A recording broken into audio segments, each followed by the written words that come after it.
نحمدہ و نصلی علی رسولہ الکریم اعوذ باللہ من الشیطان الرجیم بسم اللہ الرحمن الرحیم۔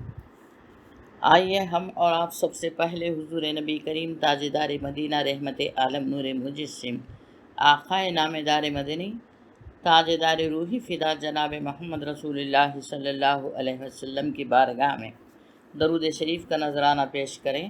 اللہم صلی علی محمد وعلی آل سیدنا محمد وبارک وسلم کما تحب و ترضی ان تصلی علیہ الصلاۃ والسلام علیک یا رسول اللہ۔ اللہ تعالیٰ کا شکر و احسان ہے کہ اللہ تعالیٰ نے ہمیں مسلمان بنایا اور امت محمدیہ صلی اللہ علیہ وسلم نے سے بنایا، اور اللہ تعالیٰ کا لاکھ لاکھ شکر احسان ہے کہ ہمیں اللہ نے اتنی بڑی عظیم نعمتوں سے نوازا۔ ایمان کی دولت، ماہ مبارک رمضان اور قرآن شریف جیسی ہدایت یافتہ کتاب، ساری زندگی بھی اللہ کی نعمتوں پر اگر شکر ادا کریں تو بہت کم ہے۔ دعا ہے کہ اللہ تعالی ہم سب کو رمضان کے مہینے کی تعظیم کرنے کی طاقت و توفیق عطا فرمائے۔ روایت ہے کہ رمضان المبارک کی آمد پر خوش ہونا عین سعادت مندی ہے، اور اس خوشی کی برکت سے اللہ تعالیٰ قیامت کے غم سے بچاتا ہے۔ سرکار مدینہ صلی اللہ علیہ وسلم نے ارشاد فرمایا ہے کہ رمضان المبارک کے آنے سے خوش ہونے والے کو اللہ تعالیٰ قیامت کے غم سے نجات دیتا ہے۔ ماہ مبارک رمضان تو کیا آتا ہے، رحمت و جنت کے دروازے کھول دیے جاتے ہیں اور دوزخ کے تالے پڑ جاتے ہیں اور سرکش شیاطین کو قید کر دیا جاتا ہے۔ رسول اکرم رحمت للعالمین صلی اللہ علیہ وسلم اپنے صحابہ کرام سے فرماتے ہیں اور خوشخبری دیتے ہیں، سناتے ہوئے ارشاد فرماتے ہیں کہ رمضان کا مہینہ آ گیا ہے جو کہ بہت ہی بابرکت ہے۔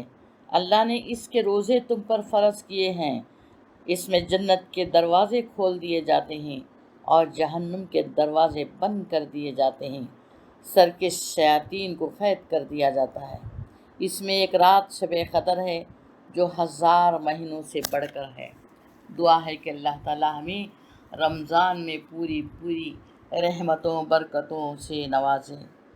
یہ مغفرت کا مہینہ ہے۔ اللہ تعالیٰ کا ارشاد ہے، یا ایھا الذین آمنوا کتب علیکم الصیام کما کتب علی الذین من قبلکم لعلکم تتقون۔ اے ایمان والو، تم پر روزے اسی طرح سے فرض کر دیے گئے جیسے کہ تم سے اگلوں پر فرض کر دیے گئے تھے، اس توقیع پر تاکہ تم رفتہ رفتہ متقی بن جاؤ۔ تو یہ ماہ مبارک آ رہا ہے۔ اللہ تعالیٰ ساری دنیا کے مسلمانوں کو ماہ مبارک میں عبادت کرنے میں، روزوں میں اور قرآن شریف کی تلاوت میں اللہ تعالیٰ مدد فرمائے کہ دنیا کی کوئی تکلیف، کوئی مصیبتیں، کوئی پریشانیاں ہمیں اس عبادت میں رکاوٹ کا سبب نہ بنے۔ مانا کہ ماہ مبارک جو آ رہا ہے، ان دنوں میں سخت آزمائش ہے، ساری دنیا مبتلا ہے اس آزمائش میں، اور یہ بھی نہیں معلوم کہ اللہ کی طرف سے قہر و عذاب ہے یا آزمائش ہے، یا اس میں امت محمدیہ صلی اللہ علیہ وسلم کو بیدار کیا جا رہا ہے کہ تم اپنے گناہوں سے تائب ہو جاؤ، توبہ کرو، استغفار کی کثرت کرو۔ اور اس کے لیے اللہ کا کرم ہوا کہ یہ ماہ مبارک آ رہا ہے، اور اس میں ہمیں چاہیے کہ اللہ تعالیٰ کی پوری طرح سے عبادت کریں، اور جتنا ہو سکے کوشش کریں کہ ہمارا کوئی دن، کوئی لمحہ، کوئی ساتھ ایسی نہ گزرے کہ جس میں ہم عبادت نہ کر سکیں۔ رمضان کا مہینہ تو بڑا عظیم برکتوں سے بھرا ہوا مہینہ ہے۔ رمضان کی ایک ساتھ بھی بڑی قیمتی ہے، لیکن دعا ہے کہ اللہ تعالیٰ اس میں سمجھنے اور عمل کرنے کی توفیق عطا فرمائے۔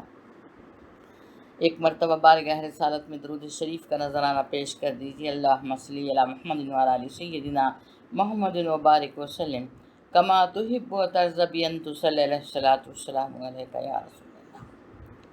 اللہ تعالیٰ نے موسیٰ علیہ السلام سے ارشاد فرمایا کہ اے موسیٰ، میں نے امت محمدیہ صلی اللہ علیہ وسلم کو 2 نور اس لیے دی ہیں کہ انہیں 2 تاریکیاں نہ ستائیں۔ موسیٰ علیہ السلام نے ارشاد فرمایا، اے مولا وہ 2 نور کون سے ہیں؟ کہا ایک ماہ مبارک رمضان اور دوسرا نور قرآن شریف۔ یہ دونوں نور ہیں ہمارے پاس۔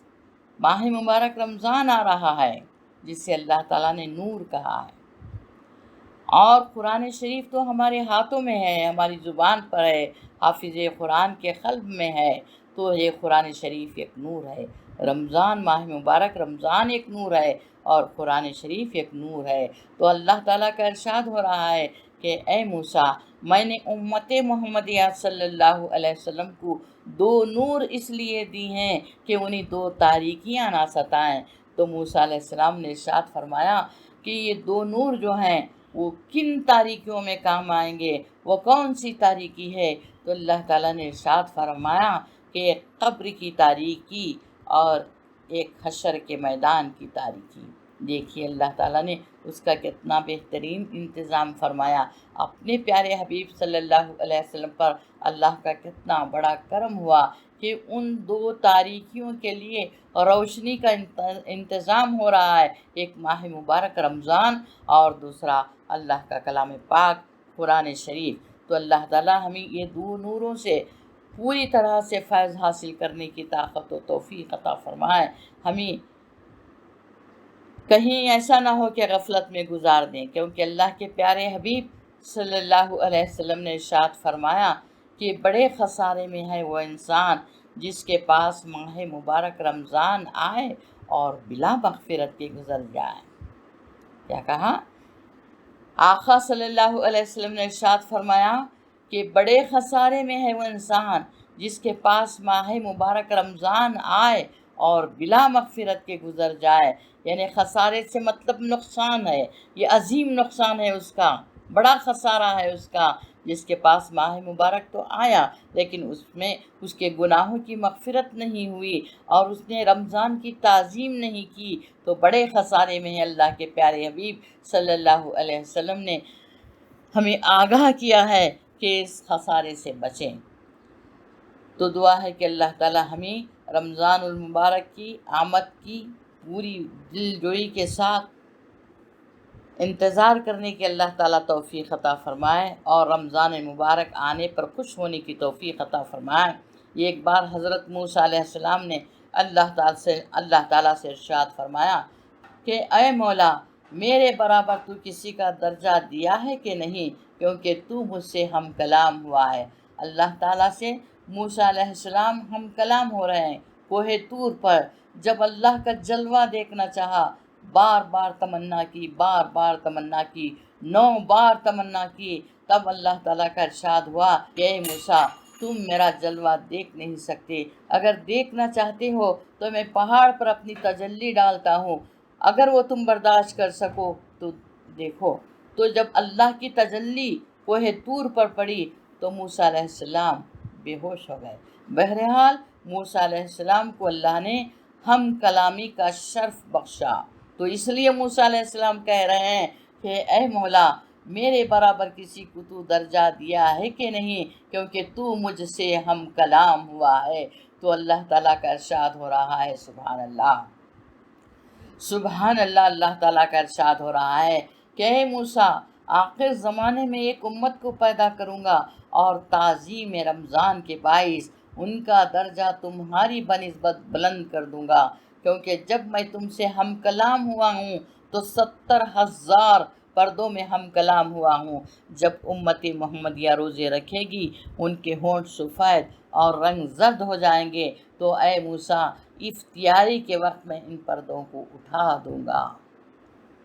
میری معزز بہنوں، میری معزز سامعین، ذرا غور کریں کہ اللہ تعالیٰ کا ارشاد ہو رہا ہے کہ اے موسیٰ، آخر زمانے میں ایک امت کو پیدا کروں گا، تعظیم رمضان کی باعث ان کا درجہ تمہاری بنسبت بلند کر دوں گا، کیونکہ جب میں تم سے ہم کلام ہوا ہوں تو 70,000 پردوں میں ہم کلام ہوا ہوں۔ جب امت محمدیہ روزے رکھے گی ان کے ہونٹ سفید اور رنگ زرد ہو جائیں گے تو اے موسیٰ ان پردوں کو میں ہٹا دوں گا۔ تو سبحان اللہ، یہ مبارک گھڑی رمضان کے مہینے میں افطاری کے وقت اللہ کا وعدہ ہے کہ دیدار رحمان ہونے والا ہے۔ یہ توجہ لے کر ہم روزہ افطار کریں، کیونکہ اکثر ایسے ہوتا ہے کہ روزہ افطاری میں غفلت برتتے ہیں اور دسترخوان بھرا ہوا ہے، صبح سے بھوک پیاس برداشت کرنے والے روزدار دسترخوان پر بیٹھے ہوئے ہیں اور جیسے ہی نعمتوں کو دیکھتے ہیں ان نعمتوں پر ٹوٹ پڑتے ہیں، دعا کرنے کا بھی موقع نہیں ملتا۔ لیکن یہ وہ گھڑی ہے جس میں اللہ تعالیٰ کا وعدہ ہے کہ یہاں دیدار رحمان ہونے والا ہے۔ موسیٰ علیہ السلام کے رب کے اور موسیٰ علیہ السلام کے درمیان جو 70,000 پردے حائل تھے ان پردوں کو ہٹانے کا وعدہ ہے۔ تو ہمیں چاہیے کہ افطاری مختصر سی کریں اور نماز مغرب ادا کرنے کے بعد جتنا ہو سکا کھانے کے لیے نعمتیں موجود ہیں، وقت بھی ہے، لیکن افطاری کے وقت کو ضائع نہ کریں کہ مختصر سے روزہ افطاری کرنے کے بعد دعاؤں میں مشغول ہو جائیں اور اس لذت کو یاد رکھتے ہوئے کہ دیدار رحمان ہو رہا ہے اور دعاؤں کی قبولیت کا وقت ہے۔ تو اللہ تعالیٰ سے اللہ تعالیٰ سے دعا ہے کہ اللہ تعالیٰ ہمیں ایسا روزہ رکھنے اور افطاری ایسی کرنے کی توفیق عطا فرمائے کہ ہم اللہ کی رضا شامل حال رہیں۔ ہماری روزے، ہمارا جینا، ہمارا مرنا، ہماری سحری، ہماری افطاری سب کی سب اللہ کے لیے ہو جائے۔ دنیا کا خوف ہمارے دل سے نکل جائے، چاہے وہ دنیا کی کوئی مصیبت کیوں نہ ہو۔ جب رب کا خوف ہمارے دل میں ہے تو دنیا کی کوئی پرواہ نہیں ہے۔ جو بھی ہوگا رب کی رضا پر ہوگا، جو بھی ہوگا اللہ کی مرضی سے ہوگا۔ اور رضی اللہ عنہ ورضوا عنہ ذالک لمن خشی ربہ، اللہ ان سے راضی، وہ مرتبہ اللہ سے ڈرنے والوں کو ملتا ہے۔ وہ اللہ سے راضی، اللہ ان سے راضی، یہ مرتبہ اللہ سے ڈرنے والوں کو ملتا ہے۔ خوف الہی کا نتیجہ ہے رضا الہی، رضا الہی کا نتیجہ ہے دیدار خداوندی۔ اللہ تعالیٰ ہمیں طاقت و توفیق عطا فرمائے اور ساری دنیا کے امت محمدیہ صلی اللہ علیہ وسلم کو رمضان کے تعظیم کی توفیق عطا فرمائے، آمین۔ اللہم صلی علی محمد وعلی آل سیدنا محمد وبارک وسلم کما تحب و ترضى بأن تصلى علیہ الصلوۃ والسلام علیکہ یا رسول اللہ۔